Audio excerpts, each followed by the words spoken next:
कयामत टूटी है। पहली बार ऐसा हुआ है कि एक ही दिन में 400 से ज्यादा लोग एयर स्ट्राइक में मर गए हैं।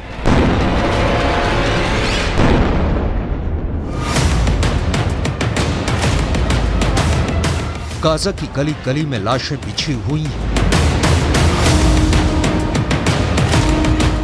क्या हुआ है गाजा के अंदर जो पूरी दुनिया सिहर उठी है? तस्वीरों के साथ विस्तार से सब कुछ आपको बताएंगे, लेकिन सबसे पहले बात होगी अमेरिका और इजराइल के बीच चल रही रस्साकशी की। गाजा के अंदर किमशुफ इलाके में हुई खूनी झड़प को लेकर फिलिस्तीन के अखबारों ने दावा किया है कि इजराइल का 75 करोड़ का एक मरकबा टैंक फोड़ दिया गया है और इजराइल का एक जवान भी मारा गया है।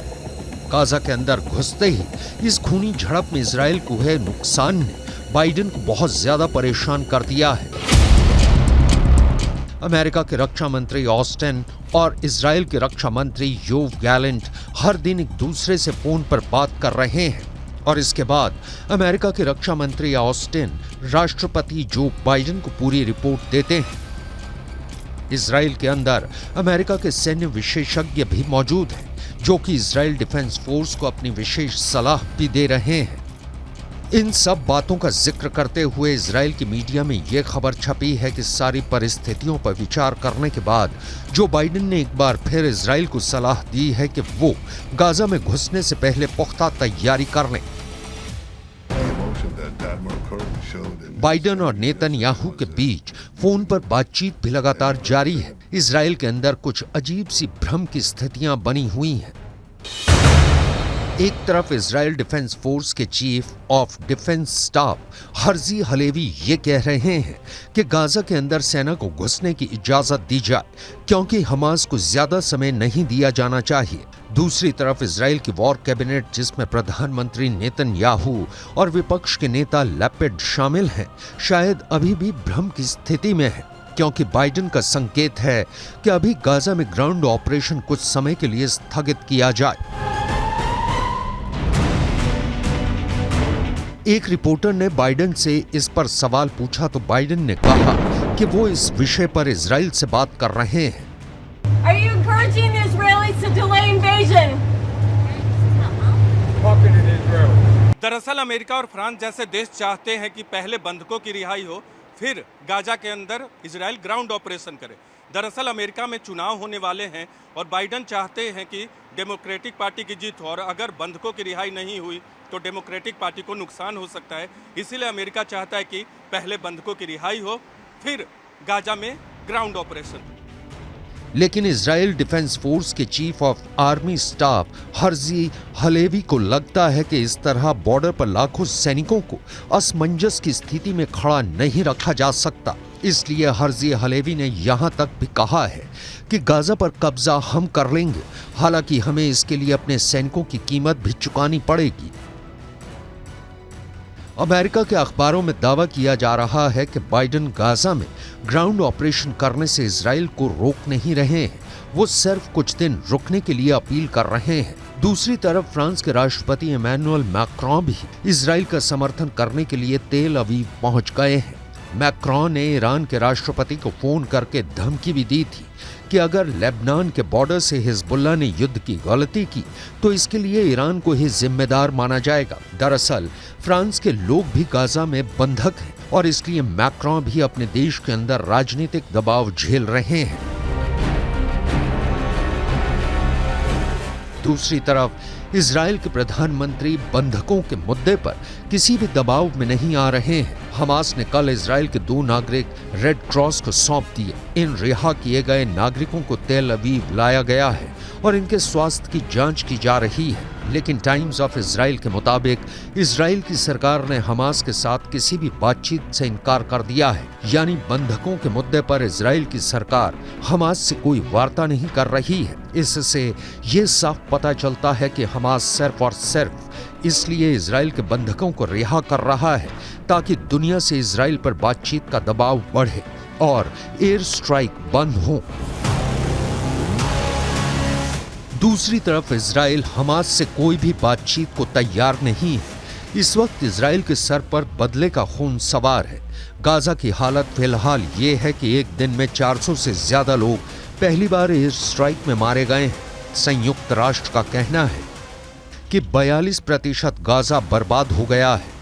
1,40,000 इमारतें क्षतिग्रस्त हो गई हैं, यानी यहां पर रहने से पहले मरम्मत जरूरी है। वहीं 15,000 फ्लैट्स पूरी तरह से खत्म हो गए हैं। गाजा के अंदर खून खराबा जारी है। फिलिस्तीन के अरबी भाषा के अखबार आंसुओं से भीगी हुई रिपोर्टिंग कर रहे हैं। गाजा में जिस तरह की तबाही जारी है, ईरान ने एक बार फिर अमेरिका पर आरोप लगाए हैं कि वो हजारों टन हथियार भेजकर सिर्फ और सिर्फ नरसंहार में मददगार बन रहा है।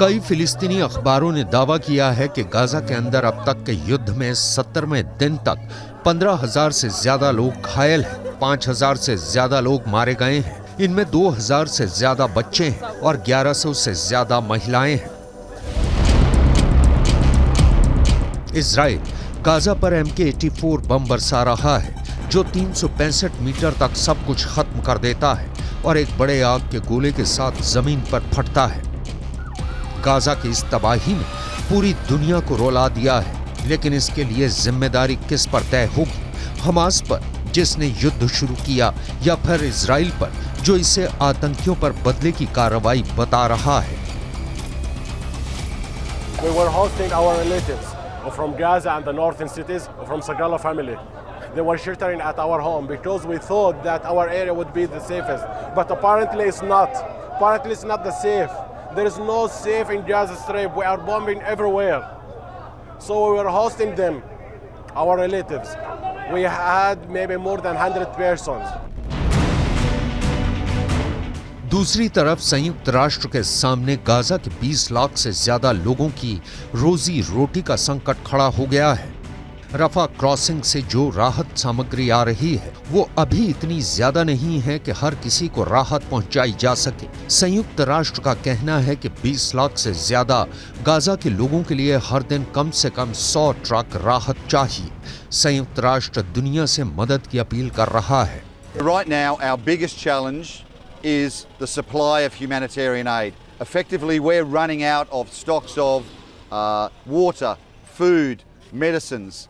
We are running out of the basics, commodities that we need to serve the population. So what's really now critical is a sustained pipeline of supplies from Egypt into Gaza. That has been a very, very difficult negotiation over a long period. My call is that aid needs to flow. Yes, late last night we got the second convoy in of around 14 trucks. That brings to 34 trucks what we've brought in over 2 days.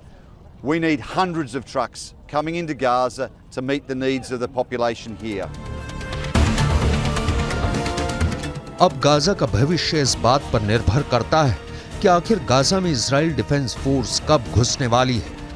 America अभी कुछ और वक्त चाहता है ताकि waste Asia में मौजूद अपनी मिलिट्री बेस की सुरक्षा को बढ़ा सके। इराक के बाद अब सीरिया में भी अमेरिका के एक मिलिट्री बेस पर हमला हुआ है। इन हमलों ने अमेरिका को मुश्किल में डाला हुआ है और वो जानता है कि जब इजराइल गाजा में घुसेगा तो वेस्ट एशिया के अरब मुल्कों में आग जरूर लगेगी।